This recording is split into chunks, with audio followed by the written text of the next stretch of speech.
আচ্ছা, কেউ একজন নামাজ পড়ে না কেন? আমি তোমার সম্পর্কে বলছি না, আমার প্রিয় ছেলে বা প্রিয় মেয়ে। শুধু প্রশ্নটি নিয়ে চিন্তা করো যে মানুষ কেন নামাজ পড়ে না। এর অনেকগুলো উত্তর থাকতে পারে, আর এই প্রশ্নের উত্তর আল্লাহর কাছেও আছে। উত্তরটা খুবই ভয়ঙ্কর।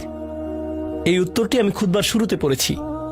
তিনি বলেন, ফালা সাদ্দাকা ওয়ালা সাল্লা ওয়ালাকিন কাযযাবা ওয়া তাওয়াল্লা। সে আসলে সত্য গ্রহণ করেনি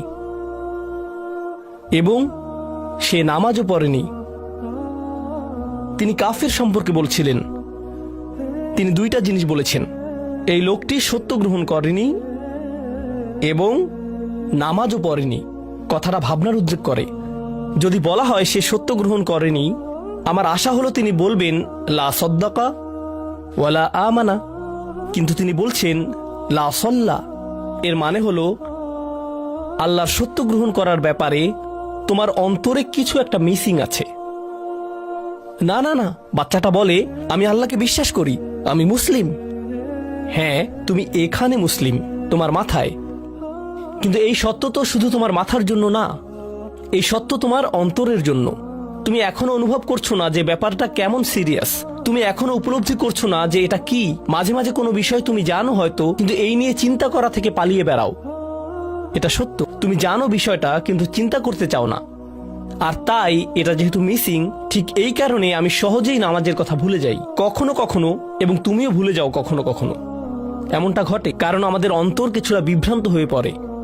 দিনের এই সত্যতা, আল্লাহকে সেই সত্যটা, সেই অকাট্য সত্যটা আমাদের মস্তিষ্কের পেছনের কোনো একটা সেলফে গিয়ে পড়ে থাকে। আমরা অন্য কিছুতে ব্যস্ত হয়ে পড়ি এবং এই নিয়ে আর চিন্তা করি না। আল্লাহ এটাই বলেছেন। সুতরাং তোমার নামাজ পড়া আল্লাহর প্রয়োজন নেই। এমনকি তুমি যদি নামাজ পড়ো, আমি পড়তে বলছি এই কারণে, তখন কি করো? নামাজের জন্য কিভাবে নিয়ত করো? তখন আমি 4 রাকাত নামাজ পড়বো, দাঁড়ালাম, কারণ আমার আব্বা বারবার পড়তে বলছেন। আল্লাহু আকবার।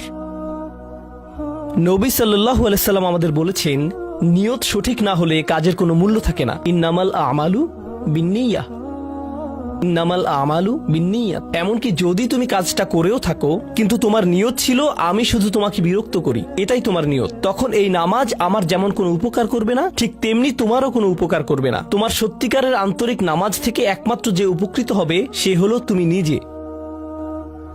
এখন এটাই সেই প্রশ্নের উত্তর যে কেন একজন মানুষ নামাজ পড়ে না। আরো 2টা কথা তোমার সম্পর্কে বলতে চাই। তার মাঝে একটা হলো নামাজ পড়ার উদ্দেশ্য কি, কোন কারণে পড়ব। কারণ তুমি হয়তো ভাবছো নামাজ পড়ার উদ্দেশ্য হলো তুমি যেন জাহান্নামে না জ্বলো। নামাজ পড়ার উদ্দেশ্য হলো তুমি যদি নামাজ না পড়ো আল্লাহ তোমাকে ঘৃণা করবেন। নামাজ পড়ার উদ্দেশ্য হলো তুমি যদি নামাজ না পড়ো তুমি শাস্তি পাবে, অথবা তুমি আর মুসলিমই থাকবে না, ফেরেশতারা তোমাকে অভিশাপ দিবে। সমস্ত নেতিবাচক বিষয়। আল্লাহ ওই সমস্ত উদ্দেশ্যের কথা উল্লেখ করেননি।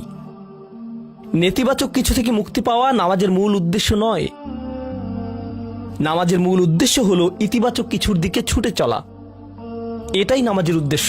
এমন 2 ছাত্রের মধ্যে পার্থক্য জানো? একজন লেখাপড়া করে যেন সে ফেল না করে, আর অন্যজন লেখাপড়া করে কারণ সে ওই সাবজেক্টটা পড়তে ভালোবাসে। একজন ছাত্র পড়ালেখা করছে পজিটিভ কিছুর জন্য, আর অন্যজন পড়ালেখা করছে কারণ সে এমন কিছু থেকে বাঁচতে চাচ্ছে যা নেগেটিভ। একজন কর্মচারী তার চাকরিটাকে দারুণ ভালোবাসে, আর অন্য একজন কর্মচারী শুধু চায় সে যেন চাকরিটা না হারায়। তারা একই চাকরি করছে, একেবারে অভিন্ন চাকরি, কিন্তু একজন চাকরিটা করতে পেরে কি যে খুশি, কত যে আনন্দ তার, আর অন্যজন খুবই হতাশ, সবসময় মনমরা ভাব। কেন? কারণ তাদের একজন এটা করছে ক্ষতিকর কিছু থেকে মুক্তি পাওয়ার জন্য, আর অপরজন এটা করছে উপকারী কিছুর দিকে ছুটে চলার জন্য। আল্লাহ কোরআনে যখন আমাকে নামাজ সম্পর্কে বলেছেন যে কেন আমাদের নামাজ পড়া দরকার, তিনি মুসা আলাইহিস সালামকে এই উত্তরটা বলে দিয়েছেন। যখন তিনি তার সাথে সাক্ষাৎ করেছিলেন তিনি বলেছেন, আকিমিস সলাতা লিযিকরি, আর আমাকে স্মরণ করার উদ্দেশ্যে নামাজ কায়েম করো। তোমার নামাজ ঠিক রাখো যেন তুমি তোমার রবকে স্মরণ করতে পারো। আমি তোমাকে ইতিমধ্যে বলেছি যে তোমার আমার সম্পর্কটা খুবই সীমিত, কিন্তু তোমার সাথে আল্লাহর সম্পর্কটা অনেক আগে থেকে শুরু হয়েছিল, আর তার সাথে তোমার এই সম্পর্কটা অনন্তকাল ধরে বলবৎ থাকবে। তাই সেই সম্পর্কটির কথা স্মরণে আনা আবশ্যক, কারণ ভালো যত কিছু তোমার কাছে আসে তা আসে ওই সম্পর্কটা থেকেই। সামান্য কিছু ভালো জিনিস তোমার বাবার কাছ থেকে আসে, কিছু কিছু ভালো জিনিস, কিন্তু সকল ভালো জিনিস যা তোমার কাছে আসে তা আসে একমাত্র ওই সম্পর্কটির কারণে, যদি তুমি চাও সকল উপকারী জিনিস তোমার জীবনে অবস্থান করুক, তখন তোমাকে অবশ্যই তার কথা স্মরণ করতে হবে, যার নিকট থেকে সকল কল্যাণের আগমন ঘটে, যার নিকট থেকে সকল নেয়ামতের আগমন ঘটে, সকল রিজিকের আগমন ঘটে, সকল হেদায়েতের আগমন ঘটে। আর তাই আল্লাহ বলছেন, সর্বোত্তম যে উপায়ে তুমি এটা করবে তা হলো নামাজের মাধ্যমে তুমি আমাকে স্মরণ করবে। এজন্যই তোমার নামাজ পড়া দরকার। আচ্ছা, পরিশেষে এজন্যই তোমার এটা করা উচিত, কিন্তু তুমি এটা করছো বলেই সঠিক নিয়ত সহকারে আল্লাহ বলছেন কেবল এখানেই শেষ নয়, এর কিছু উপকারিতাও আছে। কিছু ভালো জিনিস তোমার পথে আসবে যখন তুমি সত্যি সত্যি আল্লাহকে স্মরণ করবে। যখন তুমি আল্লাহকে স্মরণ করবে যেভাবে তিনি চান সেভাবে, আর যে উপায়ে তিনি চান তা হলো এই নামাজগুলোর মাধ্যমে।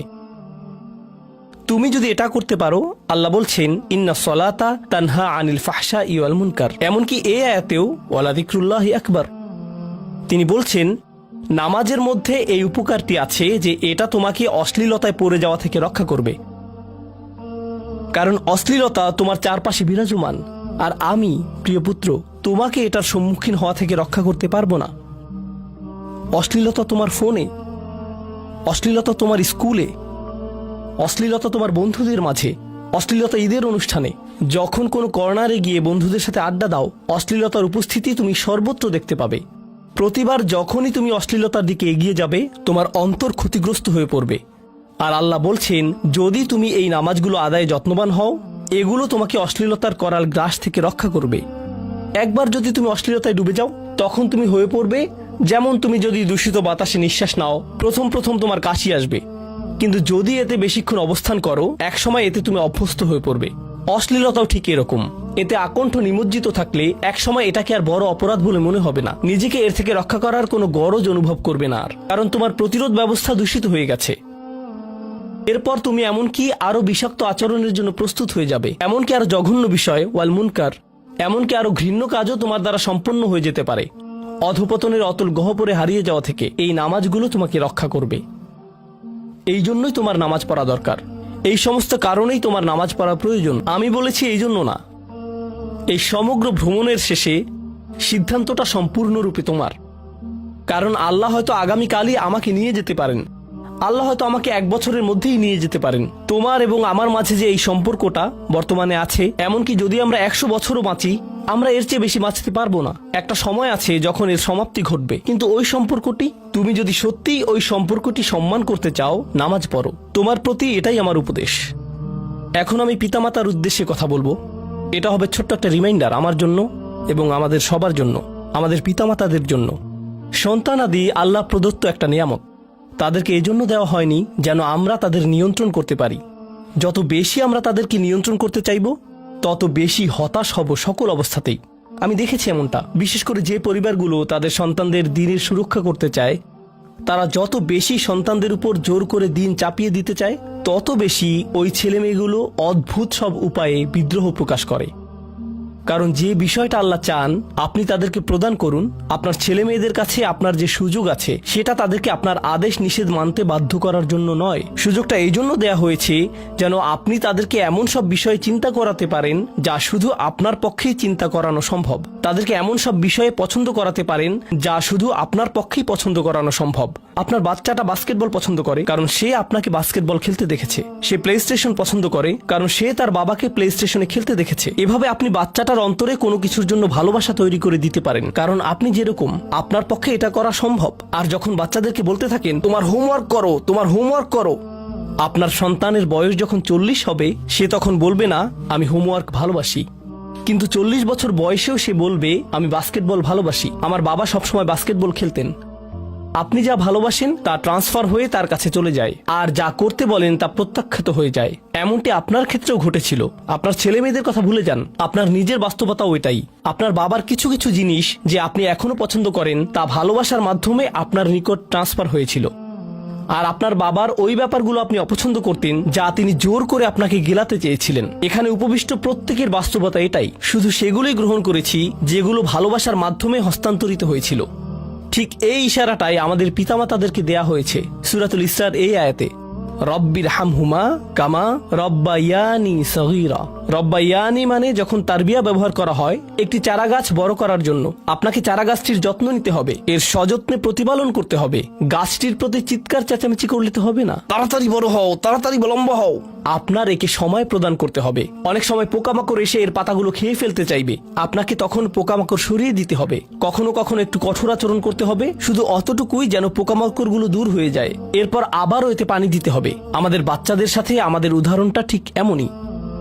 ঠিক এ কারণেই আমরা আমাদের মাতা পিতার জন্য এই দোয়াটা করি। আমি দোয়া করছি আল্লাহ যেন আমাদের সন্তানদেরকে হেদায়েত দান করেন, যা শুধু তার পক্ষেই দেয়া সম্ভব। দোয়া করছি আল্লাহ তাদের অন্তরে ইস্তিকামা প্রদান করুন, যেন তারা তাদের জীবনে সঠিক সিদ্ধান্ত নিতে পারে। আরও দোয়া করছি আল্লাহ তাদেরকে ইব্রাহিম আলাইহিস সালামের দোয়ার মতো করুন, যা তিনি আমাদের সবার জন্য করেছিলেন। রব্বি জাআলনি মুকিমাস সলাতি ওয়া মিন যুররিয়াতি। হে আমার রব, আমাকে সালাত কায়েমকারী বানান এবং আমার বংশধরদের মধ্য থেকেও। আল্লাহ তাআলা এখানে উপস্থিত পিতামাতাদেরকে, আমাকে সহ সবাইকে এমন দৃষ্টান্তে পরিণত করুন যে আল্লাহকে ভালোবাসে এবং যে নামাজকে ভালোবাসে, যেন আমাদের ছেলেমেয়েরা নামাজের প্রেমে পড়ে যায় আমরা যেভাবে নামাজকে ভালোবাসি তা দেখে। বারাকাল্লাহু লি ওয়া লাকুম ফিল কুরআনিল হাকিম ওয়া নাফা'নি ওয়া ইয়্যাকুম বিল আয়াতি ওয়াজ যিকরিল হাকিম।